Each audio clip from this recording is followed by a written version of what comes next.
नमस्कार, मैं डॉक्टर पवन राठी, मनोचिकित्सक। पिछले तकरीबन 10 साल से मैं इंदौर में मनोचिकित्सा प्रैक्टिस कर रहा हूँ। सिर्फ भारत ही नहीं, समूह विश्व पिछले 15 महीनों से कोविड-19 महामारी फेस कर रहा है। कोविड-19 से होने वाली शारीरिक, मानसिक, आर्थिक समस्याएं हम सब के लिए दुखद और दुखपूर्ण है। अभी तक के कोविड-19 से सरकारी आंकड़ों अनुसार कम से कम 3 लाख लोग जान गंवा चुके हैं और गैर सरकारी दावों के हिसाब से यह आंकड़ा कहीं न कहीं 3 से 5 गुना अधिक है।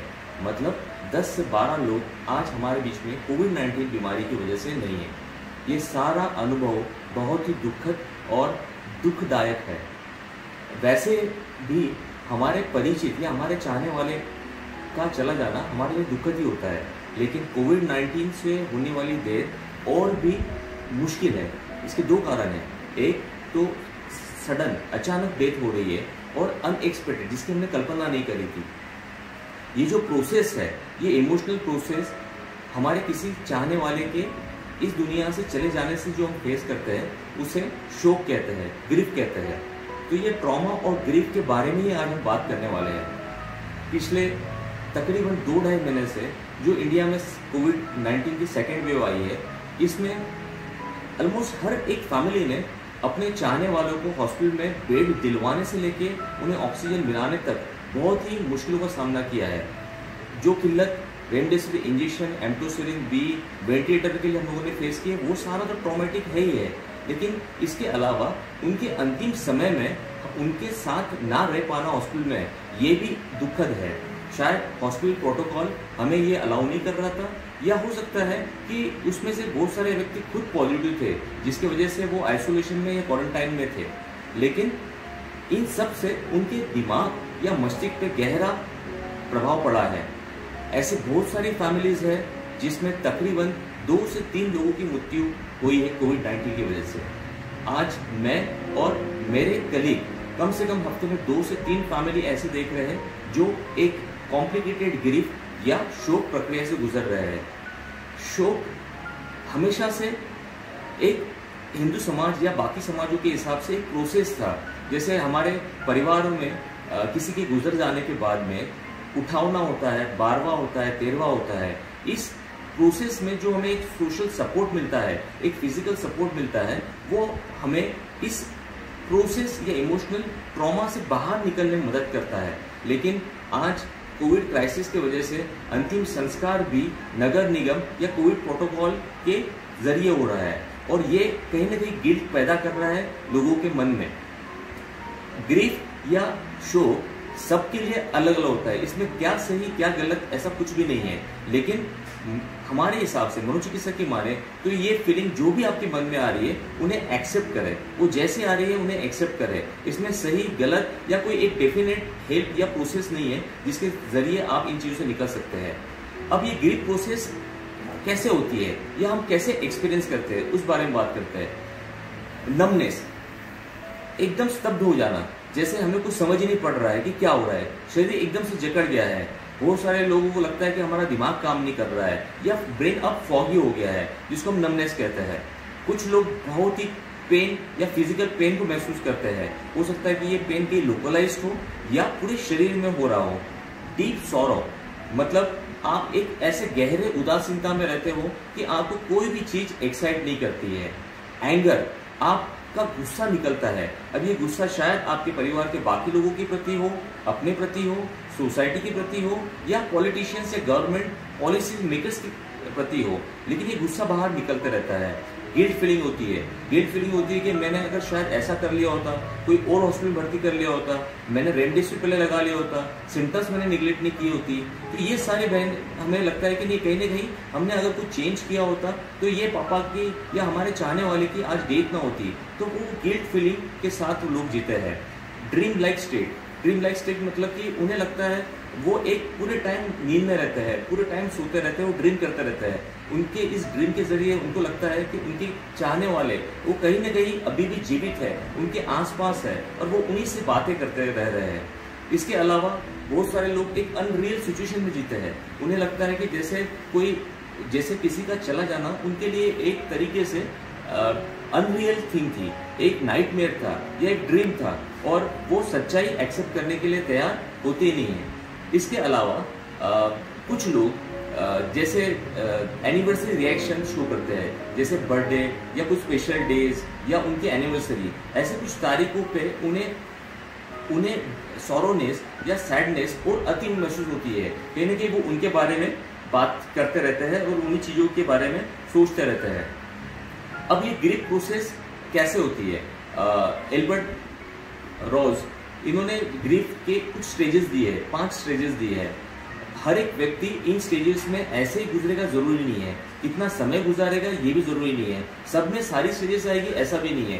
कुछ लोगों को सीधा फाइनल स्टेज में पहुंच जाते हैं, कुछ लोग एक प्रक्रिया के थ्रू उस प्रोसेस से बाहर निकलते हैं। ये 5 स्टेजेस हैं, जिसमें पहली स्टेज है डिनायल। डिनायल मतलब कहीं ना कहीं वो लोग एक्सेप्ट ही नहीं करते हैं कि उनके साथ कुछ ऐसा घट गया है, वो मानने को तैयार नहीं रहते। तो एक तरीके से ड्रीम में चले जाते हैं, अनरियल सिचुएशन में चले जाते हैं कि नहीं हमारी तो डेथ हुई नहीं है, वो हॉस्पिटल में भर्ती है, वो वापस आने वाले हैं, और इस तरह की बातें करते रहते हैं। दूसरी स्टेज है एंगर। जैसे ही डिनायल से आप बाहर निकलते हो तो आप एंगर शो करने लगते हो। वो एंगर अपने प्रति हो सकता है या सोसाइटी के प्रति हो सकता है। गुस्सा, तोड़फोड़ करना, चिढ़ना, गुस्सा करना, या सोसाइटी के बारे में सोशल मीडिया पे कुछ लिखना या गवर्नमेंट नॉर्म्स के बारे में लिखना, ये सारे उस स्टेज एंगर की लक्षण हो सकते हैं। तीसरी स्टेज होती है बार्गेनिंग।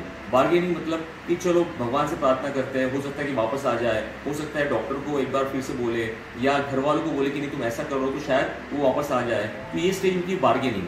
चाहे हम भगवान से बार्गेन करते हैं या अपने आप से बार्गेन करते हैं। The fourth stage is depression. जब आपको लगता है कि नहीं सब कुछ करने के बाद भी जो व्यक्ति आपके चाहने वाले व्यक्ति को हम वापस ला नहीं सकते, तो आप एक डिप्रेशन वाले फेज में आते हो, जहाँ आपको किसी से बात करना अच्छा नहीं लगता है, खाना पीना अच्छा नहीं लगता है, कोई भी चीज़ आपको उत्साहित नहीं करती है, डिप्रेशन। और जो फाइनल स्टेज है वो है एक्सेप्टेंस। एक्सेप्टेंस मतलब आप रियलिटी को एक्सेप्ट कर रहे हो। ऐसे बहुत सारे लोग हम में से होते हैं जो सीधा रियलिटी को एक्सेप्ट कर लेते हैं किसी के जाने के बाद, सीधे फाइनल स्टेज पे आ जाते हैं। और बहुत सारे लोग होते हैं जो कहीं ना कहीं अभी भी डिनायल में या एंगर में अटके होते हैं, उनका सिर्फ गुस्सा दिखता है, लेकिन वो ये मानने को तैयार नहीं होते कि उनके साथ कोई ऐसी बड़ी घटना हुई है। अब बेसिकली इस प्रोसेस से तो हम सबको गुजरना है, लेकिन ये प्रोसेस काफ़ी पेनफुल हो सकती है। आप इस प्रोसेस को ऐसे मुश्किल में आ सकते हो। तो हम ऐसा क्या कर सकते हैं जिसकी वजह से ये प्रोसेस थोड़ी स्मूथ हो जाए और थोड़ी कॉम्प्लिकेटेड होने से बच जाए।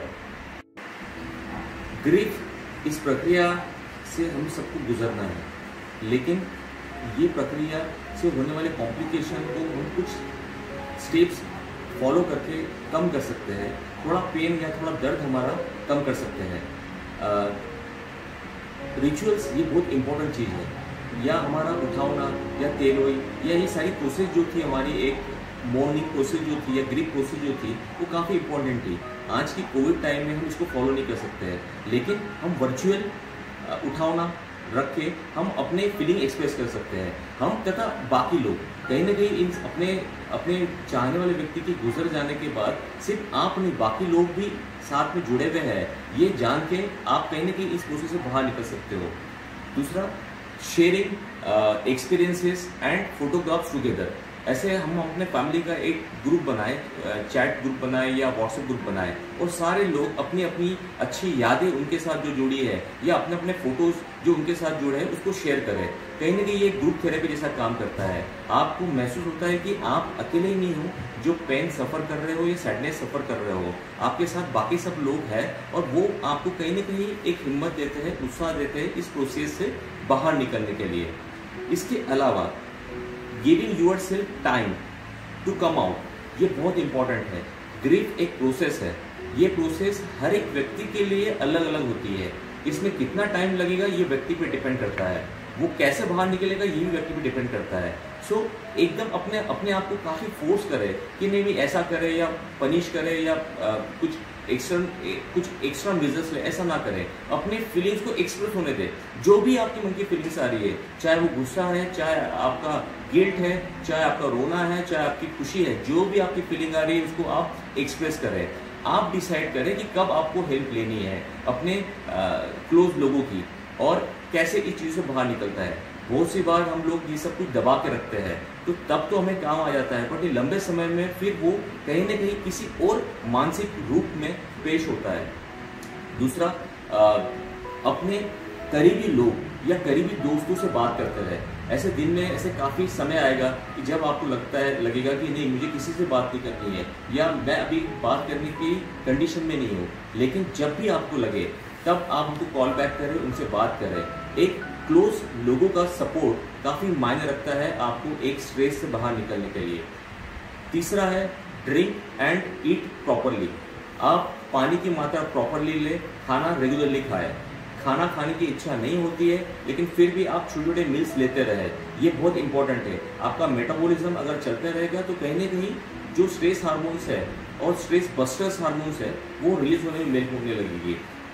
मूव करें, अपने आप थोड़ा मूव करते रहे। कहीं ना कहीं फिजिकल एक्टिविटी होती रहेगी तो बॉडी एक फ्लेक्सिबिलिटी मेंटेन करेगी, और बहुत सारे हैप्पी हार्मोन्स जो होते हैं, जो स्ट्रेस रिलीवर्स होते हैं, वो आपकी बॉडी में रिलीज होते रहेंगे।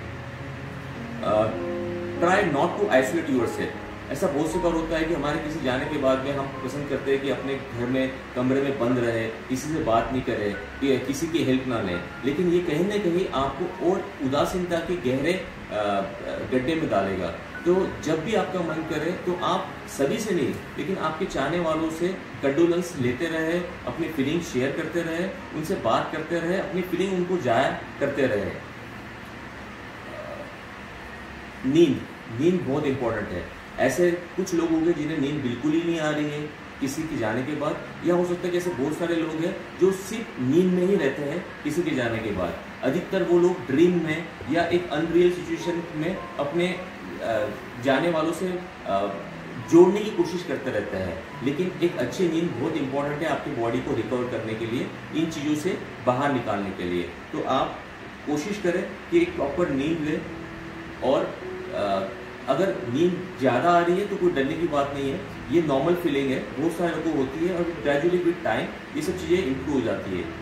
फिर एक चीज़ और इम्पोर्टेंट है कि हम अपने आप के लिए ब्रेक लेते रहें। दिन भर उस वातावरण में रहने से अच्छा है कि थोड़ा सा समय अपने लिए निकालें, एक छोटा वॉक करके आए, प्लांट्स को पानी दे, या कुछ पेंटिंग करे, या किसी पेंटिंग को हम देखें, निहारें। इन सब चीज़ें जो आपको एक कहीं ना कहीं एक कुछ में कुछ माइंड डाइवर्ट करती है, और कुछ में कुछ और सोचने में मजबूर करती है, और हो सकता है कि आपके ब्रेन में कुछ केमिकल्स इससे रिलीज हो जो आपको कहीं ना कहीं खुश करें। सबसे इम्पोर्टेंट है कि न्यूज़ चैनल और मीडिया जो कोविड या कोविड से होने वाली मृत्यु को बड़ा चढ़ा के बताते हैं, उनसे दूर रहे। मैं ये नहीं कह रहा हूँ कि आप उनको टोटली कट ऑफ करें, उनसे बिल्कुल ही अपन नाता तोड़ लें, लेकिन एक लिमिटेड समय के लिए ही सोशल मीडिया यूज़ करें तो बेहतर होता है। बिकॉज कहीं ना कहीं ये सारी चीज़ें आपकी एंजाइटी को और बढ़ाता है। आप कहीं ना कहीं रिलेट करते हो अपनी समस्या को बाकी लोगों की समस्या से, तो उससे और आपकी एंजाइटी और होने वाली चीज़ों को बढ़ावा मिलता है। तो ऐसे कुछ तरीके हैं जिसको आप फॉलो करके अपनी ग्रीफ प्रोसेस को थोड़ा स्मूथ कर सकते हो, और ग्रीफ से होने वाले दर्द को थोड़ा हम कम कर सकते हैं। धन्यवाद।